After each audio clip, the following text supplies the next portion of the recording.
The weight of water. Myra's grandmother kept a chipped blue bowl on the windowsill, and every evening she filled it with water and set it in the last light of the sun. "Why do you do that?" Myra asked. "To remember it's already full," her grandmother said. "Not because I add something to it. Because it was always going to hold water. That's what it's for." By 26, she had learned to measure herself the way other people measured rooms, in square footage of usefulness, how much she'd accomplished that day, how many people she'd helped, how well she'd performed, how close she'd come to some invisible mark that moved further away each time she approached it. She kept a list in her phone titled asterisk things I should be better at asterisk, and she added to it more often than she crossed anything off.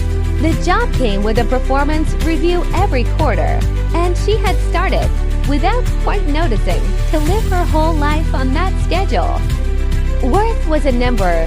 Worth was the last email answered, the gem session not skipped, the version of herself that hadn't yet shown up but surely would. Her grandmother died in March. Myra flew back for the funeral and stayed in the old house for a week, sorting through drawers full of photographs and rubber bands and the specific clutter of a long life. On the windowsill, she found the blue bowl dry and dusty, and she remembered.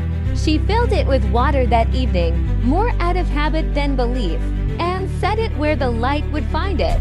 She sat with it as the sun went down. The water didn't do anything. It didn't need to. It simply held the shape it had always held, and the light moved across it, and for a while that was the whole of the room.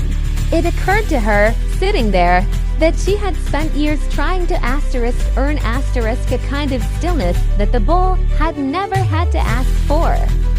The bowl wasn't full because it had done well that day. It wasn't worth more on the days the light caught it just right, and no less on the days it sat in shadow, ignored, unremarkable. Its worth wasn't a performance. It was just what it was made for, to hold, to be, to take up its small space in the world without apology. She thought about her list, asterisk things I should be better at asterisk. She thought about how long she'd been waiting for permission to simply exist without first proving the exercise was worth it. She didn't change overnight, nobody does, and she would have distrusted the story if it had gone that way.